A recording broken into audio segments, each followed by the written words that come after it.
And we are back here at 8:07 on this Friday. And as always about this time, or almost always, we have Scott Braddock on line one. Good morning, Scott.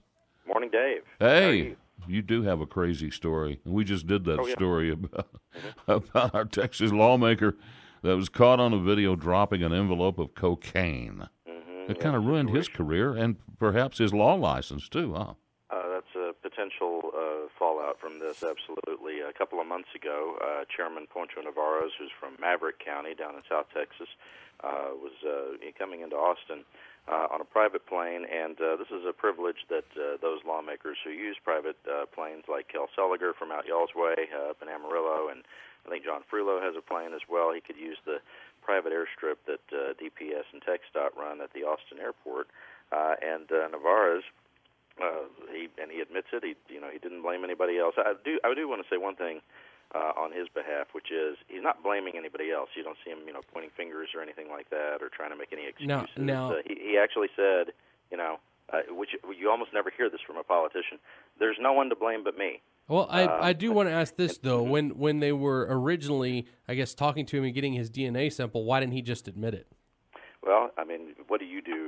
What does anybody do when they're originally being, I don't know, but I'm just saying, if there's no one else to blame, he was really hoping that his DNA wouldn't be found on there. Yeah, well, they have the evidence now. I guess they did the search warrant here in Austin and Travis County, and to have it's pretty blatant to have an envelope with your official Texas House seal on the envelope, and then have baggies of cocaine in it. Yes, definitely a career ender, and like you said, probably puts his law license in jeopardy. He was charged with the possession of a controlled substance just yesterday. This sounds to me like subconsciously he may have wanted to get caught. It could be, and it's my understanding that Chairman Navarro has suffered with so what he called grief, maybe depression, and does say that he does have an addiction problem and is seeking help for it. Nobody's perfect, for sure. And, the other thing about this is that you have a chairman who actually oversees the Department of Public Safety, so I'm sure it was sort of a sensitive situation ouch. as well. Yeah, right. So it was, if this had lingered any more, there would have been questions about that, too. So I'm going to get in trouble for asking this, but go for it. You said that they went ahead, they did a search warrant, on his property. Did they find anything else? No, not that I know of. Okay, I was just wondering. I know that he's from border. Have there been any rumors of his connection with someone else, like a drug cartel or something like that? I mean, you Nothing find like drugs. That. Okay, so nothing like that. And I saw where some folks. Like I said, this is a guy. No, it's a good question. There's some people were saying, this is a guy from the border, and must have some connection like that. But I mean, let's get real. You can buy cocaine in any city in Texas. I agree, and I'm not saying that there was a connection. I'm just saying when you see something like that, the first question you wonder is, oh crap, did the drug cartels get someone into our system here? No, absolutely. There's no indication of that. Yeah. As somebody pointed out yesterday in a text message, they said, because people were raising this question about him being from the border, and they said, well, come on, half of the nightclub scene in Dallas is people on cocaine. Yeah.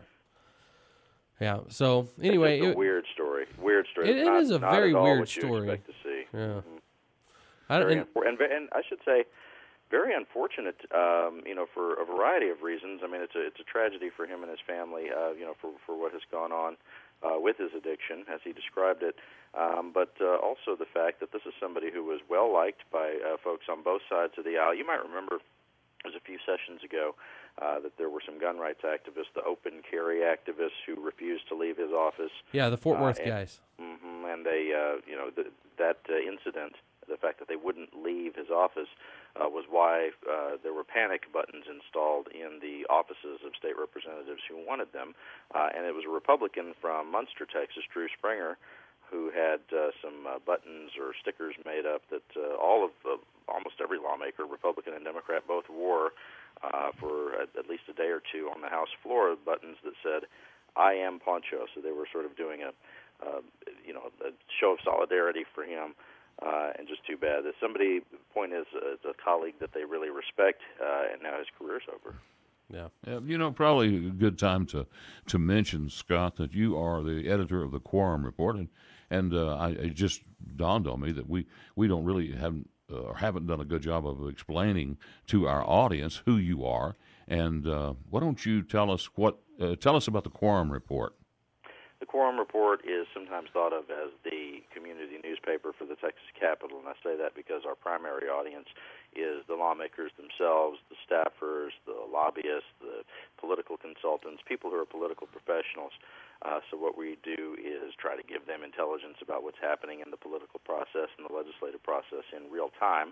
So it's sort of our job, Dave, to kind of pull the curtain back and give people the story under the story. Well, not just the sound bites, not just, here's what the Democrats are saying and here's what the Republicans are saying, because you can kind of get that anywhere. No, we want to go down a level and really give people an idea of what's happening. And the reason is for the folks who pay, to read our product is that they want to actually be able to operate in real time. And do for the lawmakers to do the best job they can for their constituents, because we try to give them a real, look at what's happening. If they're in the House, they may not really know what's going on in the Senate, and vice versa sometimes, or what's going on with the governor's office, et cetera. So we're constantly looking into that and basically giving people, intel about what's happening in state government. So I suppose that any Texas citizen, or anyone that's interested in Texas government, can go there and get brought up to speed. Absolutely. We primarily market our product to political insiders, but it's open to anybody. Get a subscription. I absolutely encourage that at quorumreport.com. And as we say every week here on the show, you can also just sign up for our free emails so that you can kind of get a sense about what's going on. Well, another thing I noticed that in your email this morning, you said the Supreme Court is considering whether to end the protection for young undocumented immigrants under DACA. Now, we did a story on this a day or two ago, and if I remember, there is more DACA kids in Texas than anywhere else. That is right, and the Texas Association of Business and other business leaders over the last week were talking about the fact that, we could see a drop in GDP in this state of about $6 billion if the protections for young undocumented immigrants were ended. This deferred action for childhood arrivals is controversial, of course, but it's one of those things where conservatives and Republicans, including President Trump, have sort of been all over the map. You do get a little more of a hardline stance from some folks about illegal immigration in general, but we're talking about people who were brought here through no fault of their own when they were young children. And by the way, people will say, well, I heard where someone had said that some of these people under DACA are hardened criminals, which just could not be further from the truth.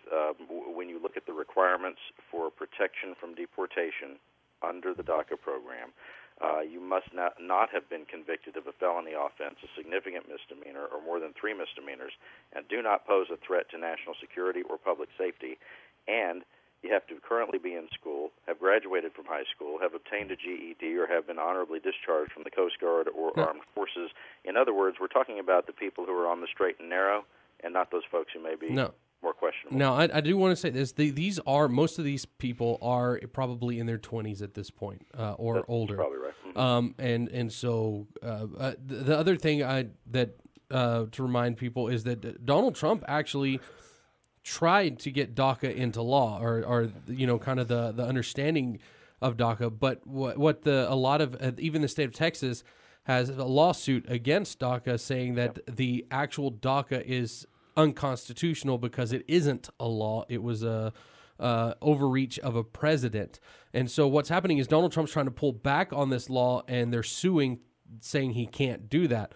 But when the Supreme Court rules, what's going to happen is more than likely, if they rule against DACA, then they're going to say that Donald Trump can pull back on the law. It doesn't mean that it has to go away completely. And, they're going to make some kind of deal. They just didn't want to deal with it as long as they had something else out there and didn't have to deal with Donald Trump. Perhaps. And, the president has sort of been all over the map on this. When he was campaigning and during the beginning of his administration, he had talked about the idea that these young folks don't need to, live with so much uncertainty about whether they can stay in the United States or not. But then he also made comments along the lines of saying, no, they do have to go back to their home countries and come back the way everybody else does. So, for a group of people who live with uncertainty all the time, It's only sort of been made worse by the president's comments where he was all over the map. But that being said, the president did try to make a deal for his wall, saying that he would put DACA into law if they would give him his wall. That did not work out, did it? I mean, this was something where the Republicans and Democrats still don't agree. And by the way, if anybody wants the perfect example of Washington dysfunction, this would be it. When we talk about the young immigrants, this enjoys like 85 or 90% approval. The vast majority of people, Republicans and Democrats, say that there ought to be some sort of deal worked out for these young people. Right? It's really not all that controversial when you get down to it.